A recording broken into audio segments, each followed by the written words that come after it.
बिस्मिल्लाहिर्रहमानिर्रहीम। अस्सलाम वालेकुम डियर स्टूडेंट्स। तो आज हम अपना जो चैप्टर नंबर 12 हमने स्टार्ट किया था फिजिक्स का, क्लास 12 का, उसको हम फर्दर स्टडी करेंगे। हमारा टॉपिक नंबर 12.3 है, आज हमने स्टार्ट करना है, which is electric field lines.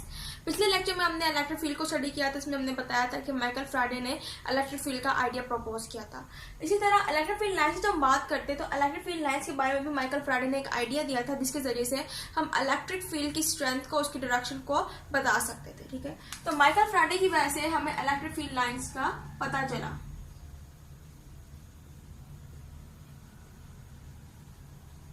अब जब इलेक्ट्रिक फील्ड लाइंस की बात करते हैं तो इलेक्ट्रिक फील्ड लाइंस हमारे पास एज अ मैप, यानी कि एक मैप की तरह काम करता है, क्योंकि जब हम मैप की बात करते हैं तो हम डायरेक्शन की बात करते हैं। इसी तरह इलेक्ट्रिक फील्ड लाइन जो है हमें इलेक्ट्रिक फील्ड, यानी किसी भी चार्ज की जो इलेक्ट्रिक फील्ड है उसकी या तो डायरेक्शन भी बताता है और इसके अलावा उसकी स्ट्रेंथ भी बताता है। और इसके अलावा इलेक्ट्रिक फील्ड लाइन जो इलेक्ट्रिक फोर्स होती है, इलेक्ट्रिक फोर्स,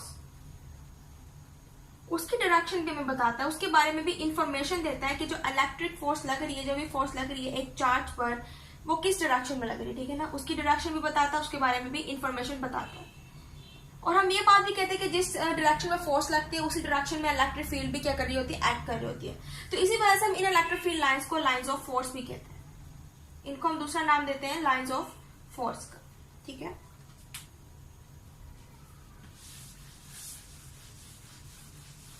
अब हम बात कर लेते हैं जी, अब इनको इंट्रोड्यूस कैसे करवाएंगे इलेक्ट्रिक फील्ड लाइंस को। इलेक्ट्रिक फील्ड लाइंस को इंट्रोड्यूस करवाने के लिए हमने चार्ज लिया पॉजिटिव क्यू। ठीक है, और पॉजिटिव क्यू चार्ज के इर्द गिर्द हमने स्मॉल चार्जेस रख दिए जी, positive Q naught, testing charge positive Q naught. अब ये जो हमने टेस्टिंग चार्ज लिए पॉजिटिव क्यू नॉट, इनका मैग्नीट्यूड सेम था, मीन के सारे क्यू नॉट थे और चार्ज भी सेम था, मीन के पॉजिटिव थे। तो हमने क्या किया, इनको डिफरेंट प्लेसेस पे लेकिन सेम डिस्टेंस पर, यानी कि डिस्टेंस जो है सबके दरमियान वो सेम होगा, उनको सेम डिस्टेंसेस पर हमने रखा तमाम के तमाम टेस्टिंग चार्ज को, जो कि पॉजिटिव थे। ठीक है ना, और सेम हमने डिस्टेंस रखा बीच में ना। अब जब हमने इनको रखा तो इनके अंदर जाहिर सी बात है, जब दोनों ये भी लाइक चार्जेस है, मीन के पॉजिटिव पॉजिटिव और ये भी पॉजिटिव। अब जब लाइक चार्जेस होते हैं तो रिपल्जन का प्रोसेस होता है। तो हमने ये नोट किया कि इलेक्ट्रिक फील्ड लाइन निकलना शुरू हुई और वो आउटवर्ड, मींस के पॉजिटिव क्यू चार्ज से बाहर की तरफ निकलना शुरू हुई, यानी इनकी डायरेक्शन जो थी वो बाहर की तरफ थी। और इसकी वजह से जो बाकी के जो चार्जेस थे, पॉजिटिव चार्ज थे, वो रिपेल होना शुरू हो गए, मीन्स के मूव करना शुरू कर दिया बाहर बाहर। तो इस कंडीशन में हमने देखा था, फिर इस जब लाइक चार्जेस करीब आए तो इस कंडीशन के अंदर इन्होंने रिपल्स करना शुरू कर दिया और जो इलेक्ट्रिक फील्ड लाइंस हमारे बनी, इलेक्ट्रिक फील्ड लाइन जो बनी वो पॉजिटिव क्यू चार्ज से निकलना शुरू हुई और उसने आउटवर्ड मूव करना शुरू कर दिया। ठीक है, इसी तरह अगर हम बात कर लें जी पॉजिटिव की बजाय नेगेटिव की, कि हमने बीच में नेगेटिव चार्ज रखा और साइड पे हमने वही testing charge positive Q not रखे, सेम मैग्नीट्यूड पे, सेम डिस्टेंस पे और मुख्तलिफ प्लेसेस पर। तो हमने नोट किया कि जाहिर सी बात है ये अनलाइक चार्जेस और अनलाइक चार्ज हमेशा एक दूसरे को अट्रैक्ट करते हैं। अब जब अट्रैक्शन का प्रोसेस हुआ तो हमने ये नोट किया कि जो इलेक्ट्रिक फील्ड लाइंस प्रोड्यूस हुई वो इनवर्ट प्रोड्यूस हुई, मीन्स के यहां से यूं, मतलब इन्होंने इनवर्ट मूव किया, जिसकी वजह से ये क्या हो गए, एक दूसरे की तरफ अट्रैक्ट होना शुरू हो गए। ठीक है ना, यानी कि इनकी डायरेक्शन जो है वो चेंज हो गई। तो इससे हमें पता चला कि जब लाइक चार्जेस एक दूसरे के करीब आते हैं तो इलेक्ट्रिक फील्ड लाइंस प्रोड्यूस होती है आउटवर्ड, और जब अनलाइक चार्ज एक दूसरे के करीब आते हैं तो इलेक्ट्रिक फील्ड लाइंस प्रोड्यूस होती है इनवर्ड। ठीक है ना, अब ये तो हमारे पास थी 2 डायमेंशन पिक्चर्स, कि हमने आपको बताया कि किस तरह से अनलाइक चार्जेस और जो लाइक चार्जेस है उनके दरमियान इलेक्ट्रिक फील्ड लाइंस प्रोड्यूस हो रही है। लेकिन जब हम बात करते हैं जी 3 डायमेंशनल पिक्चर की, तो इसके अंदर हम ये बात करते हैं कि इनफाइनाइट नंबर्स, यानी कि लामहदूद नंबर जो है of lines of electric field lines, उसे बनाया जा सकता है। ठीक है, अब जैसे कि हमने बात की कि इलेक्ट्रिक फील्ड लाइंस जो है एज अ मैप हमारे पास है और ये हमें स्ट्रेंथ भी बताती है ऑफ द इलेक्ट्रिक फील्ड। अब स्ट्रेंथ इलेक्ट्रिक फील्ड की स्ट्रॉन्ग है या फिर वीक है वो कैसे पता चलता है हमें, अगर इलेक्ट्रिक फील्ड लाइंस एक दूसरे के बहुत ज्यादा करीब है, मीन्स के एक चार्ज है और सारी लाइन जो निकल रही हैं या फिर इनवर्ट मूव कर रही है वो एक दूसरे के बहुत करीब है, स्पेस बहुत कम, इसका मतलब है कि जो स्ट्रेंथ है वो क्या है, ज्यादा है। ठीक है। और अगर चार्जेस के दरमियान स्पेस ज्यादा है, मीन्स के चार्जेस के दरमियान में जो इलेक्ट्रिक फील्ड लाइंस निकल रही है उनमें स्पेस ज्यादा है और वो मुसलसल स्प्रेड हो रही है, यानी कि स्पेस बहुत ज्यादा है, इसकी वजह से फिर हम कहते हैं कि स्ट्रेंथ जो है इलेक्ट्रिक फील्ड की वो क्या है, कम है।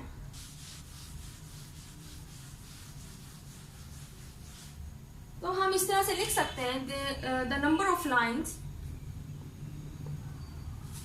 Per unit area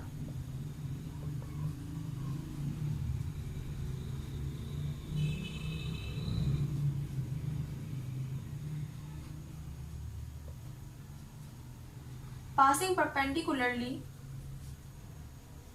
through an area is proportional to the magnitude of electric field।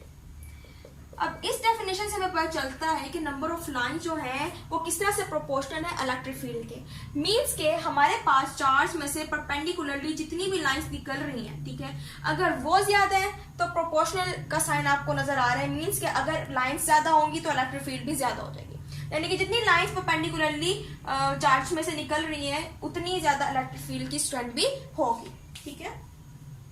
तो अब हम जरा और एक्सपेरिमेंट आपकी बुक्स में दिए गए उसको भी हम जरा स्टडी कर लेते हैं।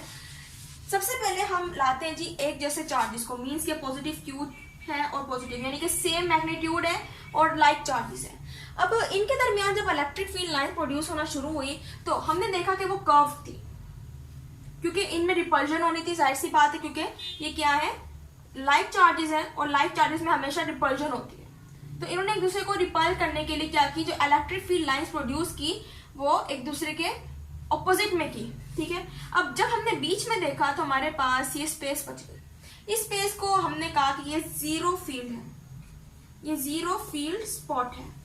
मीन्स के यहाँ पर कोई भी इलेक्ट्रिक फील्ड एक्ट नहीं कर रही है, ठीक है ना। तो इससे हमें पता चला कि लाइक चार्जेस जब इसके करीब आते हैं तो हमारे पास जो इलेक्ट्रिक फील्ड लाइंस प्रोड्यूस होती है वो होती है कर्व में।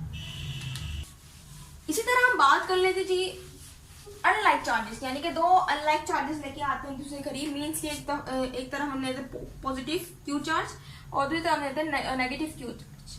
अब ये दोनों अनलाइक चार्जेस हैं और अनलाइक चार्जेस में अट्रैक्शन होती है। फिर हमने नोट किया जब इलेक्ट्रिक फील्ड लाइंस प्रोड्यूस हुई एक दूसरे को अट्रैक्ट करने के लिए, दोनों चार्ज को अट्रैक्ट करने के लिए, तो इलेक्ट्रिक फील्ड लाइन जो है वो प्रोड्यूस होना शुरू हुई पॉजिटिव चार्ज से और उसने एंड किया on the negative charge Q. तो इस तरह से सारी जो इलेक्ट्रिक फील्ड लाइंस बनी वो पॉजिटिव क्यू चार्ज से शुरू हुई और नेगेटिव क्यू चार्ज पे उन्होंने एंड करना शुरू किया, ठीक है ना। तो इस तरह से हमारे पास जो है इनके दरमियान अट्रैक्शन का प्रोसेस हुआ, ठीक है, यानी कि पॉजिटिव क्यू चार्ज से निकलना शुरू हुई और नेगेटिव क्यू चार्ज पे आकर रुकी, ठीक है ना। इसी वजह से फिर इनके दरमियान अट्रैक्शन का प्रोसेस हुआ। इसके अलावा कुछ हमारे पास पॉइंट्स भी निकले हैं जिसकी वजह से हमें इलेक्ट्रिक फील्ड की डायरेक्शन मालूम, ठीक है ना। हमारे पास 3 मेन पॉइंट्स निकले, 1 2 3, ठीक है ना। हमारे पास 3 पॉइंट्स निकले, फिर हमने इनके टेंजेंट ड्रॉ किए। मींस कि हमने जो हम टेंजेंट ड्रॉ करते हैं, ठीक है ना, वो हमने टेंजेंट ड्रॉ किए। तो इसकी वजह से हमें इलेक्ट्रिक फील्ड की डायरेक्शन भी मालूम हुई कि डायरेक्शन इसकी किस तरह है, ठीक है ना। तो इस तरह से अनलाइक चार्जेस ने एक दूसरे को अट्रैक्ट किया और उनके दरमियान इस तरह से इलेक्ट्रिक फील्ड लाइन जो है वो प्रोड्यूस हुई। मींस के पॉजिटिव क्यू चार्ज से निकलना शुरू हुई और नेगेटिव क्यू चार्ज पे आकर एंड होना शुरू हुई, ठीक है। इसी तरह हम बात कर लेते हैं जी पैरेलल। जब हम कहते हैं कि पैरेलल इलेक्ट्रिक फील्ड लाइंस बनेगी तब क्या कंडीशन होगी। जब पैरेलल बनेगी इलेक्ट्रिक फील्ड लाइंस बनेगी, मींस के पैरेलल होंगी, इनके दरमियान जो डिस्टेंस होगा वो भी सेम होगा। फिर हम कहते हैं कि इन कंडीशन में जो इलेक्ट्रिक फील्ड बनेगी वो बनेगी यूनिफॉर्म, यानी कि एक जैसी होगी, ठीक है ना, ठीक है। तो इस तरह से हमने स्टडी कर लिया कि किस तरह से जब पॉजिटिव क्यू चार्ज के इर्द गिर्द हमने टेस्टिंग चार्ज क्यू नॉट रखा पॉजिटिव, तो उसके अंदर जब इलेक्ट्रिक फील्ड प्रोड्यूस हुई, इलेक्ट्रिक फील्ड लाइंस प्रोड्यूस हुई तो वो आउटवर्ड प्रोड्यूस हुई। इसी तरह जब मैं नेगेटिव क्यू चार्ज रखा और बाहर पॉजिटिव क्यू नॉट चार्ज रखा तो तब जो इलेक्ट्रिक फील्ड प्रोड्यूस हुई, लाइंस प्रोड्यूस हुई, वो इनवर्ड प्रोड्यूस हुई। इसी तरह जब हमने दो लाइक चार्जेस को करीब रखा तो इनके दरमियान क्या हुई, रिपल्जन हुई और जो इलेक्ट्रिक फील्ड लाइंस की जो डायरेक्शन थी वो कर्व्ड हो गई। और इसी तरह जब हमने अनलाइक चार्जेस को रखा इस तरह से तो हमारे पास इन्होंने अट्रैक्ट करना शुरू किया एक दूसरे को, लेकिन लाइंस शुरू हुई पॉजिटिव की तरफ से नेगेटिव की तरफ, यानी कि पॉजिटिव में से निकली और नेगेटिव की तरफ एंड के तरह से इनके दरमियान अट्रैक्शन हुई, ठीक है ना। इस तरह हमने यहाँ पर पैरेलल का भी पढ़ लिया कि अगर पैरेलल इलेक्ट्रिक फील्ड लाइंस होंगी तो उसके अंदर इलेक्ट्रिक फील्ड जो है यूनिफॉर्म होगी। तो अब इन कंडीशंस को हमने पढ़ लिया है, ठीक है। अब इन कंडीशंस को देखते हुए हम इन तमाम प्रॉपर्टीज को समराइज कर सकते हैं, ठीक है। अब इनको समराइज करने की कोशिश करते हैं। सबसे पहले मैं बात पता चली कि जब हम इलेक्ट्रिक फील्ड लाइंस की बात करते हैं तो वो ओरिजिनेट होती है, मींस के बनती है फ्रॉम पॉजिटिव चार्ज से बनना शुरू होती हैं और नेगेटिव चार्ज पे आकर एंड करती हैं in the process of attraction, ठीक है। इसी तरह हमने टेंजेंट ड्रॉ किए थे 1 2 3 पॉइंट पे कि किस तरह से हमारे पास 3 पॉइंट्स निकले, उन पर हमने टेंजेंट ड्रॉ किए, ठीक है, पॉइंट्स पर, तो हमें इलेक्ट्रिक फील्ड की जो डायरेक्शन है उसका भी हमें पता चलता है इस तरह से, ठीक है। तीसरी बात हमें पता चली कि जब भी लाइंस जो हैं, इलेक्ट्रिक फील्ड लाइन जो है एक दूसरे के क्लोजर होती हैं, ठीक है ना, तो हमें पता चल जाता है कि जो स्ट्रेंथ है वो ज्यादा है इलेक्ट्रिक फील्ड की, ठीक है ना। इलेक्ट्रिक फील्ड की स्ट्रेंथ जो है वो ज्यादा है। और अगर लाइंस हमारे पास क्या है, एक दूसरे से दूर दूर है, ठीक है, क्लोजर नहीं है, तो फिर हमारे पास जो स्ट्रेंथ होती है वो क्या होती है, डिक्रीज, यानी कि कम होती है, ज्यादा नहीं होती है। चौथी बात हमें ये पता चली कि जो लाइंस हैं, इलेक्ट्रिक फील्ड लाइंस है, वो कभी भी एक दूसरे को क्रॉस नहीं करके गुजरती। मीन्स कि अगर इलेक्ट्रिक लाइंस निकल रही है तो एक दूसरे को क्रॉस करते हुए नहीं गुजरेंगी। क्यों? क्योंकि ई, जब हम इलेक्ट्रिक फील्ड की बात करते हैं, ई की बात करते हैं, तो उसकी वन डायरेक्शन है, उसके पास एक ही डायरेक्शन है। लेकिन अगर फिर भी लाइंस क्रॉस करके गुजर जाती है एक दूसरे को, मीन्स किस तरह से चार्ज में से निकल के क्रॉस कर भी जाती है, इसका मतलब ये हो सकता है कि ई के पास एक या फिर उससे ज्यादा डायरेक्शन है।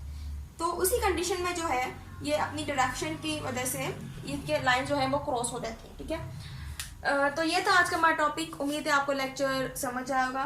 तो इंशाल्लाह अगले लेक्चर में हम मजीद टॉपिक को स्टडी करेंगे। तब तक के लिए अल्लाह हाफिज़।